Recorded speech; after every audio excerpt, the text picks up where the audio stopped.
Tudo bem, pessoal? Hoje o comentário sobre Dark Waters, novo filme da Focus dirigido pelo Todd Haynes e estrelado pelo Mark Ruffalo.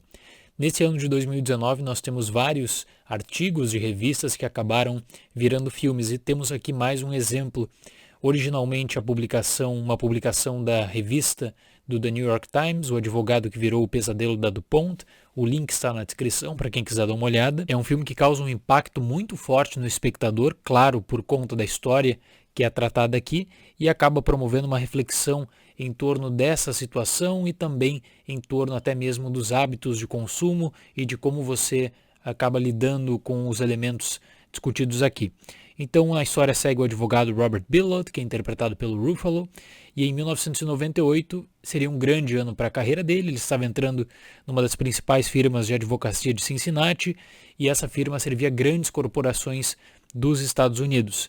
Ele recebe certo dia a visita de um fazendeiro da Virgínia Ocidental que vem com várias fitas VHS e pede ajuda.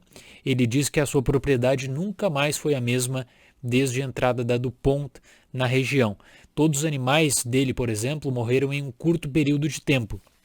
Inicialmente o advogado, claro, ele demonstra certa relutância, afinal a DuPont era cliente do escritório dele.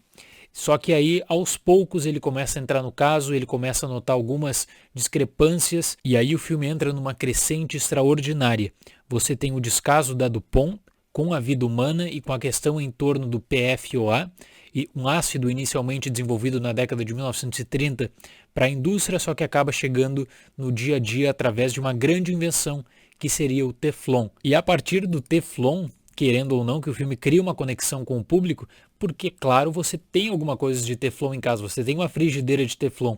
É essa grande invenção da DuPont que acaba sendo alvo de muita polêmica aqui. O ponto forte do filme, na minha visão, é o avanço temporal, que é tradicional, segue uma cronologia, você vai acompanhando a evolução do caso, como esse fazendeiro chega até o escritório de advocacia, como o advogado, aos poucos, ele começa a coletar provas, como o advogado abre o caso contra a DuPont, e por outro lado você nota como a DuPont monta toda uma estrutura para se proteger e barrar qualquer tipo de avanço desse caso na justiça.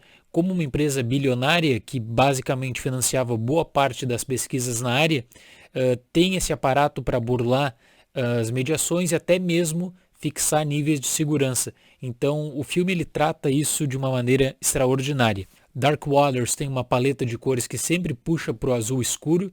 Você acaba rememorando o título várias vezes, e nesse sentido o diretor de fotografia, o Edward Lachman, ele não tem medo de usar nuances como metáforas que acabam ditando o rumo da narrativa. Apesar de ser um filme tomado no meio digital, houve um trabalho de envelhecimento de imagens, tanto na lente utilizada quanto depois na etapa de pós-produção, e a impressão que você fica é que sempre tem uma mancha em Dark Waters durante toda a rodagem do filme, da introdução até a última cena. Então você acaba mais uma vez lembrando do título, a paleta de cores ela te ajuda a fixar essa ideia. Na sua estrutura, Dark Waters segue um padrão narrativo tradicional de um filme de investigação, só que se você parar para analisar, tem muito mais sobre isso. Você tem um drama psicológico, você tem o drama tradicional, uma pontinha de melodrama a partir do momento que eles entram na corte, mas de certo modo você pode também interpretar tudo que o Todd Haynes está te jogando na tela como um terror contemporâneo, não um terror do susto, mas o terror a partir do momento que você vê que você acaba também sendo vítima de forma indireta, já que existia um mal silencioso, um mal que ninguém discutia, um mal que a própria empresa tinha consideração, já tinha feito pesquisas, e aí precisa acontecer um determinado caso, que é esse caso exposto pelo filme, para que algumas consequências sejam tomadas. E só para voltar na questão do drama da corte, que acaba tomando aqui uns 15, 20 minutos do filme, eles mostram uma realidade bem diferente das composições feitas na ficção dentro desse gênero no cinema.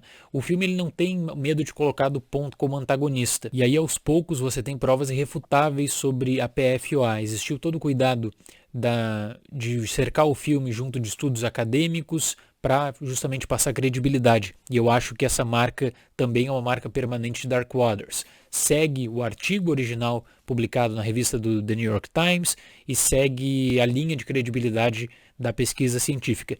Talvez a única reclamação que eu possa fazer sobre Dark Waters seja na pressa para entregar uma conclusão. Ficou evidente para mim que a distribuidora colocou um limite de tempo, 2 horas, para poder lançar o filme nos cinemas, para poder fazer a distribuição, e o Todd Haynes teve muito problema para, a partir dos 90 minutos do filme, encaminhar o seu fechamento. Então você tem um vasto pulo na narrativa que ele acaba sendo justificado com algumas linhas de diálogo, com algumas cenas, e que fica por isso mesmo. Na comparação, dá para dizer que o epílogo não tem nem de perto a mesma força da grande introdução de Dark Waters. Claro que o filme aqui é totalmente voltado para o Mark Ruffalo, isso não deve ser surpresa para ninguém.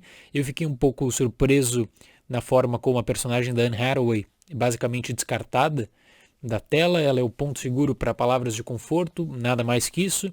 O Tim Robbins, mesmo com poucas linhas de diálogo, ele consegue ser um coadjuvante ainda interessante dentro da perspectiva da história, dentro do escritório de advocacia que o personagem do Ruffalo trabalhava.